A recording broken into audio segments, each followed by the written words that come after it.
ಏನೊಂದು ಕಾಂಗ್ರೆಸ್ ಪಕ್ಷ ಅಧಿಕಾರಕ್ಕೆ ಬರೋ ಮುಂಚೆ ಏನೊಂದು ಸಾರಿಗೆ ನೌಕರರು ಪ್ರತಿಭಟನೆಯಲ್ಲಿ ಇದ್ದಾಗ ಫ್ರೀಡಂ ಪಾರ್ಕ್ ಅಲ್ಲಿ ಅವರಿಗೆ ವಿಶ್ವಾಸ ಕೊಟ್ಟಿರೋ, ಭರವಸೆ ಕೊಟ್ಟಿರೋ, ಮಾತನ್ನು ಕೊಟ್ಟಿರೋ ಉಗ್ರವಾಗಿ ಭಾಷಣವನ್ನು ಮಾಡಿದರು. ಇದೇ ಸನ್ಮಾನ್ಯ ಈಗಿನ ಮುಖ್ಯಮಂತ್ರಿಗಳಾಗಿರುವಂತಹ ಸಿದ್ದರಾಮಯ್ಯನವರು, ಉಪಮುಖ್ಯಮಂತ್ರಿ ಕೆಪಿಸಿಸಿ ಅಧ್ಯಕ್ಷರಾಗಿರುವಂತಹ ಸನ್ಮಾನ್ಯ ಡಿ.ಕೆ. ಶಿವಕುಮಾರ್ ಅವರು ಆಡಿದ ಮಾತುಗಳೇನ ಮರ್ತೋಗ್ಬಿಟ್ಟಿದಾರ. ಅಧಿಕಾರಕ್ಕೆ ಬಂದ ತಕ್ಷಣ ಮರು ಬರುತ್ತದಂತೆ ಇವರಿಗೆ. ಈ ಮರು ಬಂದು ಇವತ್ತು ಅವ್ರಿಗೆಲ್ಲಾ ರೀತಿಯಾದಂಥ ಮಾತು, ವಿಶ್ವಾಸವನ್ನು ಕೊಟ್ಟು, ಭರವಸೆಯನ್ನು ಕೊಟ್ಟು ಅಧಿಕಾರಕ್ಕೆ ಬಂದ ದಿನವೇ ಸಾರಿಗೆ ನೌಕರರನ್ನ ಸಂಪೂರ್ಣವಾಗಿ ಮರ್ತೋಗಿದೆ. ಸಾರಿಗೆ ನೌಕರರ ವಿಚಾರದಲ್ಲಿ ನಾನು ಸಹ ಸದನದಲ್ಲಿ ಈ ವಿಚಾರವನ್ನು ಪ್ರಸ್ತಾಪ ಮಾಡಿದ್ದೆ.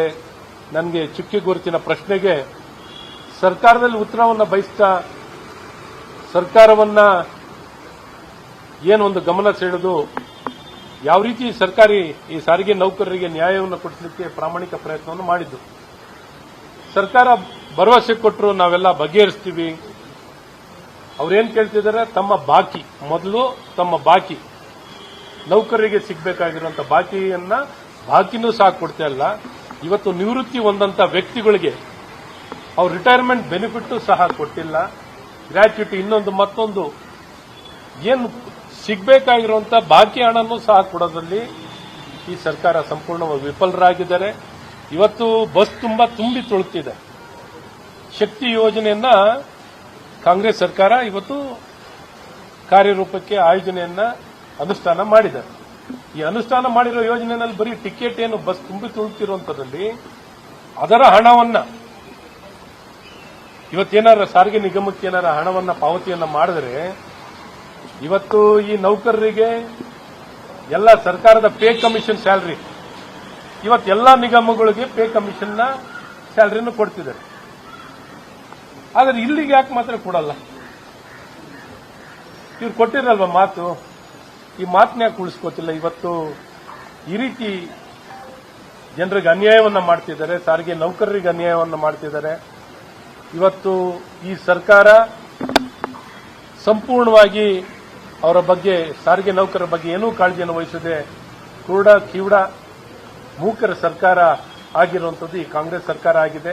ಹಾಗಾಗಿ ಇವರಿಗೆ ಅನ್ಯಾಯವನ್ನ ಮಾಡ್ತಿದ್ದಾರೆ. ಬರುವಂತ ಹಣ ಎಲ್ಲಿಗೆ ಹೋಗ್ತಿದೆ? ಹಣ ಅವರಿಗೆ ಪಾವತಿ ಆಗ್ಬೇಕಾಗಿರೋದು ಪಾವತಿ ಆಗ್ತಿದೆಯಾ? ಹಣ ನಮ್ಮಲ್ಲಿ ತುಂಬಿ ತುಳುತ್ತಿದೆ. ಸಮೃದ್ಧಿ, ನಮ್ಮ ಖಜಾನೆ ತುಂಬಾ ಹಣನೇ ಇದೆ, ಹಣ ಸಂಪೂರ್ಣವಾಗಿ ನಮ್ಮ ಖಜಾನೆನಲ್ಲೇ ಇದೆ ಅಂತ ಹೇಳ್ತಾರಲ್ಲ, ಎಲ್ಲಿಗೆ ಹೋಗಿದೆ ಈ ಹಣ? ಮತ್ತು ಈ ಬರ್ತಿರುವಂತಹ ಸಾರಿಗೆ ನಿಗಮಕ್ಕೆ ಬರ್ತಿರುವಂತ ಹಣ ಏನು ಶಕ್ತಿ ಯೋಜನೆದು ಸಲ್ಲಿಸ್ತಾ ಇದ್ದಾರಾ ಇಲ್ವಾ? ಮತ್ತು ಮೂರನೇದು, ಇವತ್ತು ಕರ್ನಾಟಕ ರಾಜ್ಯದ ಪರ್ ಕ್ಯಾಪಿಟಲ್ ಇನ್ಕಮ್ ಇವತ್ತು ನಮ್ಮ ಜಿಎಸ್ಟಿನಲ್ಲಾಗ್ಲಿ ಅಥವಾ ಡೈರೆಕ್ಟ್ ಟ್ಯಾಕ್ಸ್ನಲ್ಲಾಗ್ಲಿ ನಾವು ಹೈಯೆಸ್ಟ್ ಇದ್ದೀವಿ. ಮತ್ತು ಪರ್ ಕ್ಯಾಪಿಟಲ್ ಇನ್ಕಮ್ನಲ್ಲಿ ಇವತ್ತು 2 ಲಕ್ಷಕ್ಕಿಂತ ಹೆಚ್ಚು ಇಡೀ ದೇಶದಲ್ಲಿ ನಂಬರ್ 1. ಇಷ್ಟೆಲ್ಲ ಮಾನದಂಡಗಳಲ್ಲಿ ಬಹಳ ಮುಂಚಿತವಾಗಿದ್ದರೂ, ಮುಂಚೂಣಿಯಲ್ಲಿದ್ದರೂ ಸಹ ನ್ಯಾಯ ಯಾಕೆ ಕೊಡಕ್ಕಾಗ್ತಿಲ್ಲ?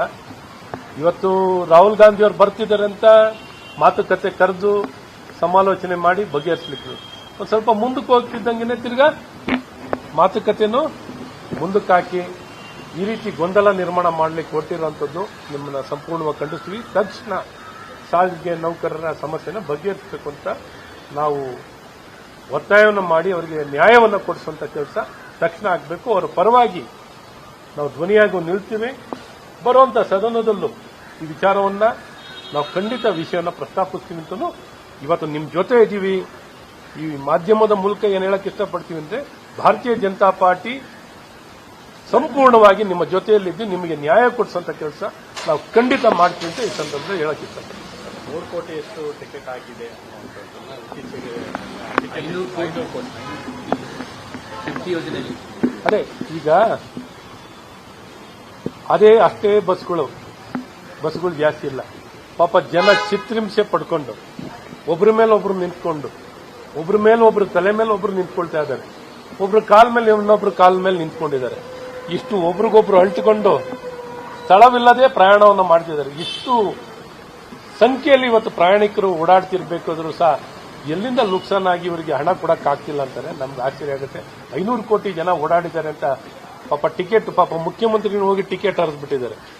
ಟಿಕೆಟ್ ಹರಿದ್ಬಿಟ್ಟು ಎಲ್ಲಿಗೆ ಹೋದ್ರು ಟಿಕೆಟ್ ಮುಖ್ಯಮಂತ್ರಿಗಳು ಹರಿದು ಪಾಪ 500ನೇ ಕೋಟಿಯ ಟಿಕೆಟ್ ಹರಿದ್ಬಿಟ್ಟು ಇವ್ರನ್ನೇ ಹರಿದಾಕ್ಬಿಟ್ಟಿದ್ದಾರೆ.